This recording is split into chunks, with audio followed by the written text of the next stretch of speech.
Hello everyone, welcome to our YouTube channel Mind Web Classes and Jai Hind to all of you. इस वीडियो में army GD का practice set 42 cover करेंगे और सामान्य ज्ञान का फर्स्ट क्वेश्चन देखिएगा। ईरान का पुराना नाम क्या है? तो यहाँ पर आप लोग ऑप्शन मैच करते जाइएगा और ये रिवीजन के दृष्टिकोण से इसको लेकर के चल रहे हैं। तो ईरान का पुराना नाम था प्रसिया। ऑप्शन नंबर ए फर्स्ट करेक्ट होगा। नेक्स्ट क्वेश्चन देखिएगा, युवा दिवस कब मनाया जाता है? तो राष्ट्रीय युवा दिवस प्रत्येक वर्ष 12 जनवरी को मनाया जाता है। ऑप्शन नंबर डी करेक्ट है। अगला क्वेश्चन देखेंगे, निम्नलिखित में से कौन सी भारत की एक महत्वपूर्ण रबी फसल है? तो यहाँ पर देखिएगा, इसका ऑप्शन नंबर ए करेक्ट होगा, गेहूँ। ये भारत की एक महत्वपूर्ण रबी की फसल है। अगला क्वेश्चन है, कायिक है। तो कायिक एक प्रकार की नौका है। इसका ऑप्शन नंबर बी करेक्ट होगा। अगला क्वेश्चन इसका देखेंगे, क्वेश्चन नंबर 5 देखेंगे, राज्यसभा के अध्यक्ष का चुनाव किया जाता है। तो इसका ऑप्शन नंबर डी करेक्ट होगा, संसद के दोनों सदनों के सदस्यों द्वारा। नेक्स्ट क्वेश्चन है, हडसन नदी किस शहर में बहती है? तो यहाँ पर देखिएगा, ये न्यूयॉर्क में बहती है हडसन नदी। अगला क्वेश्चन है, सवेस्टल बेटल निम्न में से किससे जुड़े हैं? तो इसका ऑप्शन नंबर सी करेक्ट होगा, मोटर खेल से जुड़े हैं। नेक्स्ट क्वेश्चन है, मोन्टेरा स्टेडियम कहाँ पर स्थित है? मोन्टेरा स्टेडियम जो कि नरेंद्र मोदी स्टेडियम के नाम से जाना जाता है, गुजरात के अहमदाबाद में स्थित है।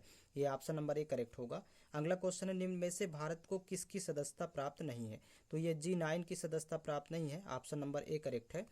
अगला क्वेश्चन है, भारत के द्वारा बनाया गया यूएबी का नाम क्या है? तो भारत के द्वारा बनाया गया यूएबी है Nishant. Option number B correct है। नेक्स्ट क्वेश्चन है, महात्मा गांधी ने असहयोग आंदोलन किस वर्ष शुरू किया था? तो सन 1920 में शुरू किया था। ऑप्शन नंबर ए करेक्ट होगा। नेक्स्ट क्वेश्चन देखेंगे, क्वेश्चन नंबर 12 है, सबसे पुराना वेद कौन सा माना जाता है? तो सबसे पुराना वेद ऋग्वेद है और सबसे बाद का वेद या सबसे नया वेद है अथर्ववेद। इसको भी याद रखेंगे। अगला क्वेश्चन है, तो दूसरा विश्व युद्ध कब हुआ था? तो सन 1939 से 1945 के बीच हुआ था। Option number C. और प्रथम विश्व युद्ध हुआ था 1914 से 1918 के बीच। अगला क्वेश्चन है, अजंता गुफा किस राज्य में स्थित है? तो ये महाराष्ट्र में स्थित है। अगला क्वेश्चन देखेंगे, क्वेश्चन नंबर 15 है, सतीश धवन अंतरिक्ष केंद्र किस राज्य में स्थित है? तो ये आंध्र प्रदेश में स्थित है। ऑप्शन नंबर ए करेक्ट होगा। अब यहाँ से देखिए, सामान्य विज्ञान के प्रश्न स्टार्ट होते हैं। तो 16 नंबर क्वेश्चन है, नाभिकीय संलयन की क्रिया कहाँ पर होती है? तो ये हाइड्रोजन बम में होती है। ऑप्शन बी करेक्ट होगा। नेक्स्ट क्वेश्चन है, बिजली के बल्ब में क्या भरा जाता है? तो बिजली के बल्ब में आर्गन भरा जाता है। ऑप्शन नंबर ए करेक्ट है। अगला क्वेश्चन देखिएगा, एक स्थायी वस्तु में क्या होता है? तो एक स्थायी वस्तु में ऊर्जा निहित होती है। ये ऑप्शन नंबर डी करेक्ट होगा। नेक्स्ट क्वेश्चन है, ध्वनि तरंगों की गतिशीलता तभी संभव है जब वहां पर खाली स्थान हो।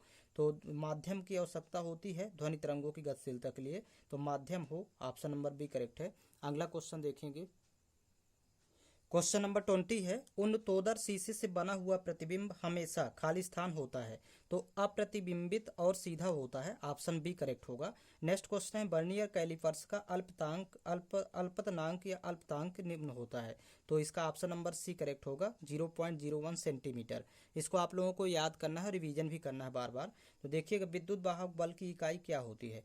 तो विद्युत वाहक बल की इकाई यहाँ पर 4 ऑप्शन है, तो ऑप्शन नंबर सी करेक्ट है, वोल्ट होगी। अगला क्वेश्चन है, निम्न में से किस किरण की तरंगी लंबाई सबसे कम होती है? तो ये अल्फा किरण की होती है, alpha rays. Option number A correct होगा।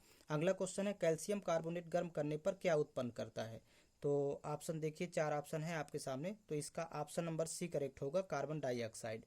अगला क्वेश्चन इसका देखेंगे, आवर्त सारणी में रासायनिक तत्व को उनकी परमाणु भार की बढ़ती हुई संख्या में किसने व्यवस्थित किया था? तो ये मेंडलीफ की आवर्त सारणी में तत्वों को उनके परमाणु भार के आधार पर व्यवस्थित किया गया था। ऑप्शन ए करेक्ट होगा, ये मेंडलीफ ने व्यवस्थित किया था। और परमाणु क्रमांक की जब बात आएगी तो ये मोसले, तो आधुनिक आवर्त सारणी मोसले ने दिया था, जो कि परमाणु क्रमांक पर आधारित है।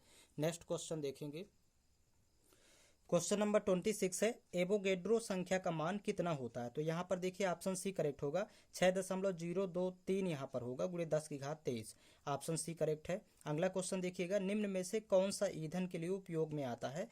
तो ये C4H10 मतलब मीथेन गैस, ये ईंधन के उपयोग में आती है। नेक्स्ट क्वेश्चन है, हाइड्रोक्लोरिक अम्ल एवं धातु की अपक्रिया से क्या बनेगा? तो यहाँ पर हाइड्रोजन बनेगा, मतलब H2। Option number A correct होगा। अगला क्वेश्चन देखेंगे, क्वेश्चन नंबर 29 है, निम्न में से मार्स गैस कौन सा है? तो मार्स गैस मीथेन होती है, जो कि इसका CH4, यहाँ पर ऑप्शन बी करेक्ट होगा। अगला क्वेश्चन देखिएगा, निम्नलिखित में से कौन सा समीकरण गलत है? तो ये 4 समीकरण दिए हैं, तो इसका ऑप्शन नंबर बी गलत का समीकरण दिया हुआ है, जो कि Zn+2 H2SO4 tense to Zn+SO4 है। ये एक गलत समीकरण है। अब देखिए यहाँ पर एक गणित का पार्ट स्टार्ट होता है, तो इसके सभी प्रश्न आपको सेकेंडों में सॉल्व करने को देखने को मिलेंगे। Army GD special batch join करने हो तो ये 7987901796 ये व्हाट्सअप लिंक दिया हुआ है, तो आप दिए गए लिंक पर संपर्क करके बैच में ज्वाइनिंग ले सकते हैं। स्पेशल बैच में आपको टोटल सेलेक्टेड क्वेश्चंस करवाए जाएंगे और कंप्लीट स्टडी मटेरियल आपको वहां पर मिलेगा और सभी प्रश्न आपको एग्जाम में वहीं से क्वेश्चन देखने को मिलेंगे। तो आप भी यदि बैच ज्वाइन करना चाहें तो ये 7987901796 इस व्हाट्सअप लिंक पर संपर्क करके बैच में ज्वाइनिंग ले सकते हैं। क्वेश्चन नंबर 31 देखिएगा, 200 एवं 300 के मध्य ऐसे कितने अंक होंगे जिन्हें 13 से विभाजित किया जा सकता है। तो जब भी इस तरह का प्रश्न आए तो जब दो संख्याओं के बीच की बात करें तो जो छोटी संख्या है उसको एक बढ़ा करके और बड़ी संख्या को एक घटा देते हैं, तो यहाँ एक घटाएंगे इसमें तो 299 बचेगा और फिर 13 से विभाजित करना है। तो ये पूर्णांक मान निकालेंगे, दशमलव में नहीं निकालना, फिर आपस में माइनस कर लेंगे। तो देखिए 13 एकम 13, यहाँ भी कैंसिल आउट करेंगे, 13 एकम 13, फिर 7 71 हुआ तो 5 बार जाएगा, 13 पचे 65, तो पूर्णांक में यहाँ 15 प्राप्त हुआ। फिर 13 से इसको भी डिवाइड कर लेंगे, 13 दूनी 26, फिर 3 39 हुआ तो 13 तिया 39, तो यहाँ 23 प्राप्त हुआ। 15 में 23 जब आपस माइनस करेंगे तो 8 वैल्यू आएगी। तो 8 संख्याएं ऐसी होंगी जो 200 एवं 300 के मध्य 13 से विभाजित होंगी। तो ऑप्शन नंबर सी करेक्ट है। अगला क्वेश्चन देखेंगे। नेक्स्ट क्वेश्चन है, एक रोम्बस का क्षेत्र निकाले जिसके कर्ण 16 सेंटीमीटर और 18 सेंटीमीटर है। तो रोम्बस का मतलब यहाँ समचतुर्भुज है। समचतुर्भुज का क्षेत्रफल होता है 1/2 गुणे पहला विकर्ण गुणे दूसरा विकर्ण। कर्ण का मतलब विकर्ण है तो दोनों विकर्ण दिए हैं, तो 16 गुणे यहाँ 18 करेंगे। अब यहाँ 2 से कैंसिल आउट करते हैं, 2 एकम 2, 2 अट्ठे 16, तो 18 अट्ठे 144, 144 सेंटीमीटर स्क्वायर हो गए या वर्ग सेंटीमीटर। तो ये एरिया हो गया, तो इसका ऑप्शन नंबर सी करेक्ट है। अगला क्वेश्चन देखेंगे। 33 नंबर क्वेश्चन है, घास के मैदान में एक घोड़ा 28 मीटर लंबी रस्सी से बंधा हुआ है, तो बताइए वह कितने मैदान की घास चर सकता है।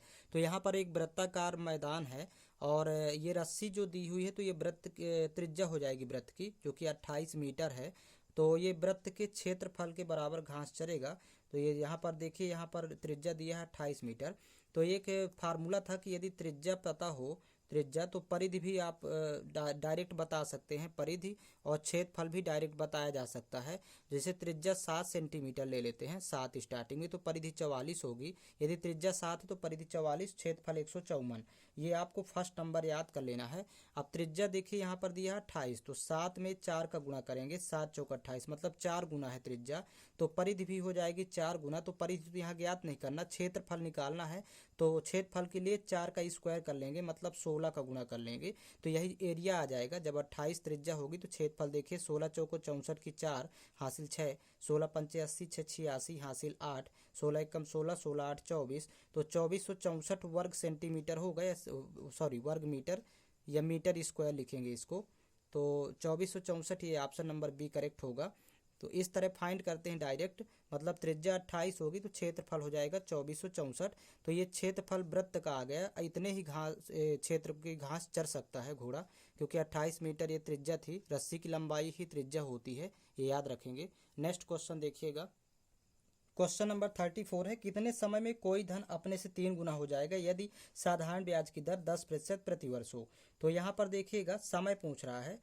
तो देखिए समय निकालने के लिए ये जो गुना दिया हुआ है 3 गुना, तो गुना में 1 घटा करके अंश में लिखते हैं, मतलब 3 में 1 माइनस करके अंश में, और ये दर की वैल्यू नीचे आ जाएगी, 10% की दर है तो दर नीचे आ जाएगा, इंटू में 100। तो ये इस तरह समय फाइंड करेंगे, तो 0 0 कैंसिल आउट। अब यहाँ पर देखिए 3 में 1 घटाएंगे तो 2 बचेगा, गुणे अभी 10 है तो 2 दहम 20 वर्ष होगा समय। तो इस तरह फाइंड करेंगे, ऑप्शन नंबर सी करेक्ट है। मतलब गुना वाली वैल्यू जो दी रहती है उसमें 1 घटा के अंश में लिखते हैं, जो दर दिया है तो यहाँ नीचे आएगी, इंटू 100। नेक्स्ट क्वेश्चन देखेंगे।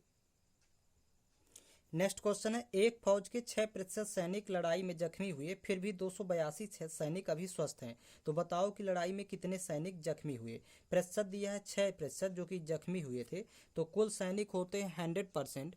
अब इसमें 6% यदि जख्मी हो गए तो जब 100 में 6 घटाएंगे तो स्वस्थ हैं 94%, और 94% की वैल्यू दिया है इक्वल 282, क्योंकि 282 सैनिक अभी स्वस्थ हैं, तो ये 94% बराबर 282। तो यहीं से 1% की निकाल लेंगे, तो 94 एकम 94, ये 3 बार जाएगा, 94 त्याई 382, तो 1% की वैल्यू 3 हो गई। अब यहाँ पर जख्मी हुए थे 6%, तो 6% की यहीं पर निकाल लेंगे, तो 6 गुणे 3 करेंगे तो यहाँ पर वैल्यू आ जाएगी 18 सैनिक जख्मी हुए। ऑप्शन नंबर डी करेक्ट है। अगला क्वेश्चन देखेंगे।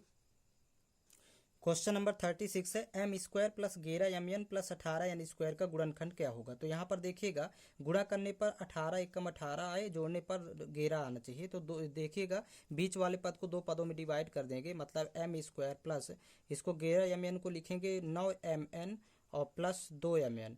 तो जब यहाँ पर जोड़ेंगे तो 9 2 11 आ जाएगा और गुणा करेंगे तो 9 दूनी 18 जो कि 18 के बराबर होगा, और प्लस यहाँ 18 एन स्क्वायर आ जाएगा, यहाँ का साइड वाला अंतिम वाला पद है। अब देखिएगा प्रथम दो पदों में कॉमन क्या है, तो यहाँ प्रथम दो पदों में यम कॉमन लेंगे। तो जब यम कॉमन होगा तो यहाँ पर यम बचेगी वैल्यू प्लस है, यहाँ 9n बचेगा मतलब 9n, और यहाँ पर अंतिम दो पदों से कॉमन ले लेंगे। यहाँ पर देखिए प्लस 2n कॉमन होगा, क्योंकि n यहाँ भी है, यहाँ n स्क्वायर है और दो इधर दोनों से कॉमन है, तो 2n कॉमन लेंगे तो यहाँ वैल्यू m बचेगी प्लस, और जब 2n का 18n स्क्वायर में भाग करेंगे तो यहाँ 9n होगा, मतलब ये गुणनखंड सेम होगा दोनों का। तो यहाँ पर लिखेंगे m प्लस 9n पहला गुणनखंड हो गया, और दूसरा गुणनखंड हो जाएगा m प्लस 2n, अगले ब्रैकेट में लिखेंगे m प्लस 2n। तो इस तरह से दोनों गुणनखंड आ जाएंगे। तो ये ऑप्शन नंबर फर्स्ट में है m प्लस 9n और m plus 2n। Next question देखिएगा, क्वेश्चन नंबर 37 है यदि ए बी सी तीन गुणक हैं तो ए माइनस बी संग सी क्या होगा। तो यहाँ पर देखिएगा ए माइनस बी संग सी निकालना है, तो इसको डायरेक्ट सीधा सीधा निकाल लेंगे। यहाँ पर देखिए ए माइनस बी पहले लिखेंगे एक ब्रैकेट में ए माइनस बी, फिर ये संग यानी इसको इन्वर्स बोलते हैं, तो इसका सिंबल आ जाएगा यहाँ पर, फिर ए माइनस सी आ जाएगा यहाँ पर, ए माइनस सी के इक्वल होगा। तो यहाँ पर ये गलत सिंबल दिया हुआ है, ए माइनस बी संग ए माइनस सी, ये इसके इक्वल होगा, तो ऑप्शन नंबर बी करेक्ट है। अगला क्वेश्चन देखिएगा, क्वेश्चन नंबर 38 है पहले n प्राकृत संख्याओं के वर्ग का योग जानने का सूत्र क्या है। तो यहाँ पर देखिए ऑप्शन नंबर सी करेक्ट होगा।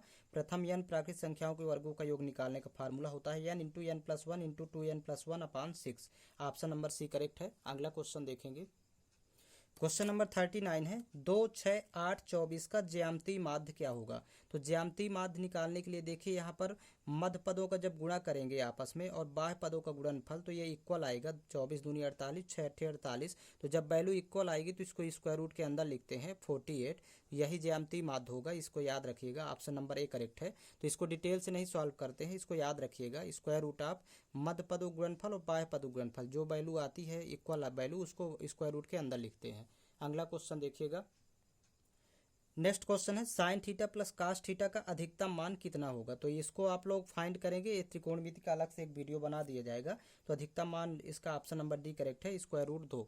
तो इस तरफ इसको देखिएगा आप लोग, एक सेपरेट वीडियो आप लोगों को बनाया जाएगा इसका त्रिकोणमिति का। क्वेश्चन नंबर 41 है राम की उम्र उसके पिता की उम्र से 1/3 है, तो दोनों की उम्र का योग 60 वर्ष है, तो राम की उम्र क्या होगी। तो यहाँ पर पहले लिख लेते हैं राम और पिता।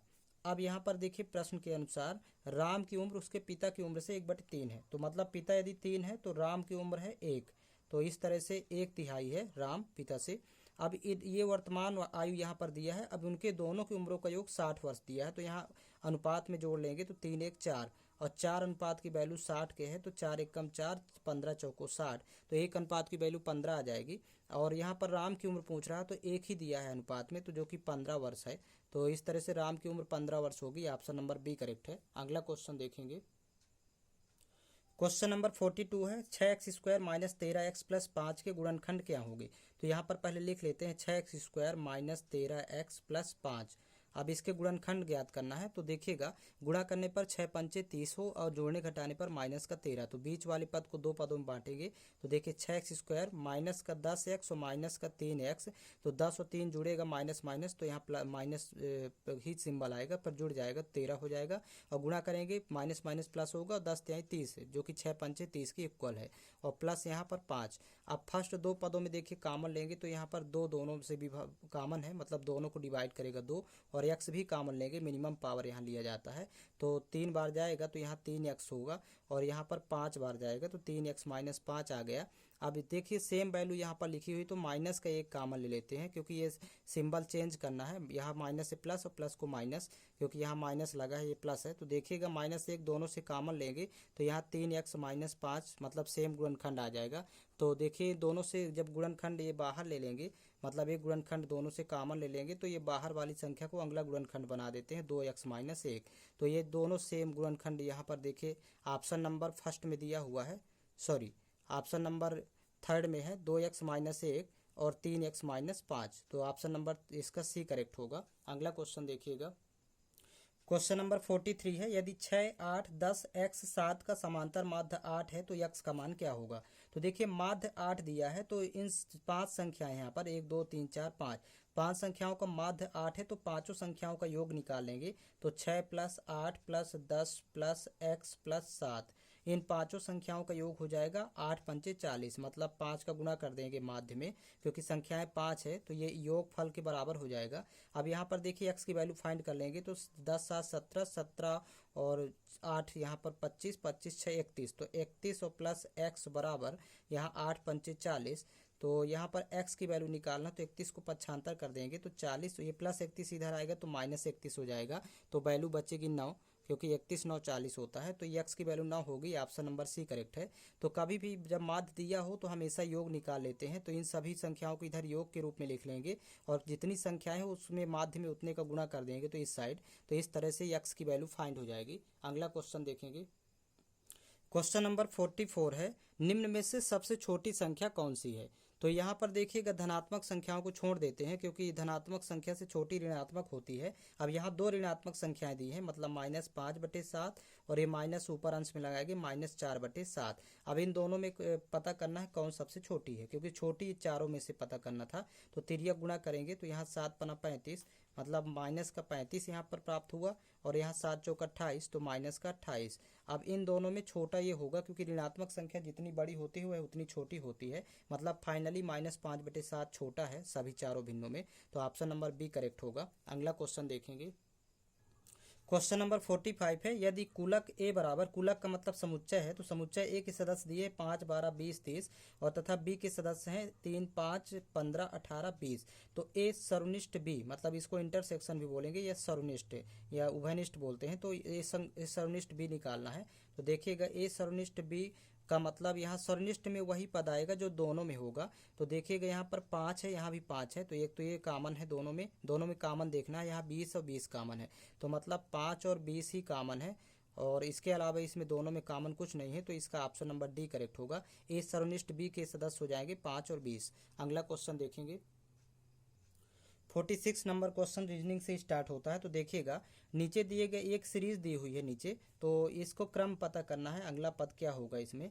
तो देखिए 26 है, यहाँ 23 है तो 3 माइनस किया पहले, और फिर इसके बाद 23 से 20 हो गया, फिर 3 माइनस किया, फिर 23 से 17, 20 से 17 हुआ तो 3 माइनस किया, 17 से 14 बना तो 3 माइनस किया, 14 से 11 हुआ तो 3 माइनस किया, तो पुनः 3 माइनस कर देंगे, तो 11 में जब 3 घटाएंगे तो यहाँ 8 प्राप्त होगा, जो कि ऑप्शन नंबर डी में दिया हुआ है। तो नेक्स्ट पद इसका 8 होगा। अगला क्वेश्चन देखेंगे, क्वेश्चन नंबर 47 है, निम्न प्रश्न में 3 शब्द दिए गए हैं जो पहले 2 शब्दों में किसी न किसी रूप में कोई संबंध है, इसी आधार पर तीसरे शब्द का संबंध दिए हुए विकल्पों में से छांटना है। तो यदि बस के लिए ड्राइवर है तो हवाई जहाज के लिए क्या होगा। तो देखिए बस के चालक को ड्राइवर कहते हैं, तो हवाई जहाज के चालक को पायलट कहते हैं, ऑप्शन नंबर बी करेक्ट होगा। अगला क्वेश्चन देखेंगे, क्वेश्चन नंबर 48 है, यदि रिजल्ट के लिए सांकेतिक भाषा SULTRE है तो IGHTBR किसके लिए होगा। तो यहाँ पर देखिएगा रिजल्ट के लिए यहाँ पर दिया हुआ है सांकेतिक भाषा में शब्द SULTRE, ये रिजल्ट का कोड है। तो कह रहा है कि यहाँ पर IGHTBR किसका कोड होगा, मतलब इस साइड का दिया है IGHTBR। अभी इसमें देखिए किसका कोड होगा, इस साइड का पता करना है। तो देखिए रिजल्ट का जब बनाया है तो देखिए RE स्टार्टिंग में है तो ये लास्ट में कर दिया है 2 वर्ड, और ये SULT को स्टार्टिंग में लिख दिया है बाद वाले 4 शब्दों को, सॉरी 4 अक्षरों को। तो इसी तरह देखिएगा अब ये लास्ट वाले जब यहाँ स्टार्टिंग में आ गए 2 शब्द, तो यहाँ लास्ट में BR है तो स्टार्टिंग में लिखेंगे BR, और बाकी ये फर्स्ट 4 अक्षर हैं तो ये लास्ट में आ जाएंगे इधर, तो IGHT यहाँ पर लिखेंगे IGHT। तो इस तरह से ब्राइट बनेगा तो इसका ऑप्शन नंबर डी करेक्ट होगा, BRIGST। Option number D correct है। अगला क्वेश्चन देखेंगे। क्वेश्चन नंबर 49 है, प्रश्न में एक शब्द देकर उसके आगे 4 अन्य शब्द दिए गए हैं, तो इसमें से एक शब्द को अक्षरों द्वारा नहीं लिखा जा सकता, तो यह शब्द पहचाने। तो ये जो शब्द के अक्षर हैं पहले इनको देख लेंगे। तो TRIVANDRUM ये अक्षर हैं इस शब्द में। अब इससे अतिरिक्त यदि कोई अक्षर आता है किसी वर्ड में तो वही शब्द नहीं बनाया जा सकता, क्योंकि इसमें तो अक्षर हैं TRIVANDRUM। तो यहाँ पर ऑप्शन नंबर डी में देखिए, यहाँ के एक्स्ट्रा है, डायरेक्ट ऑप्शन को ही यहाँ पर देखेंगे तो के इसमें नहीं था, इसलिए ये शब्द नहीं बनाया जा सकता, बाकी तीनों शब्द बनेंगे। तो ऑप्शन डी करेक्ट होगा।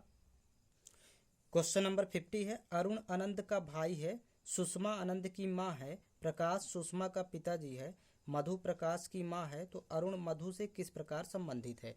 तो यहाँ पर देखिए एक पहले डायग्राम बनाते हैं। तो अरुण आनंद का भाई है, तो यहाँ पर देखिए लिखेंगे आनंद का भाई है अरुण, तो इसको जस्ट बगल में लिखेंगे, क्योंकि भाई और बहन बगल में लिखे जाते हैं, तो डैश करके। अब देखिए सुषमा आनंद की माँ है, तो आनंद की माँ सुषमा है, तो जस्ट ऊपर लिखेंगे, एक पीढ़ी का अंतर आएगा।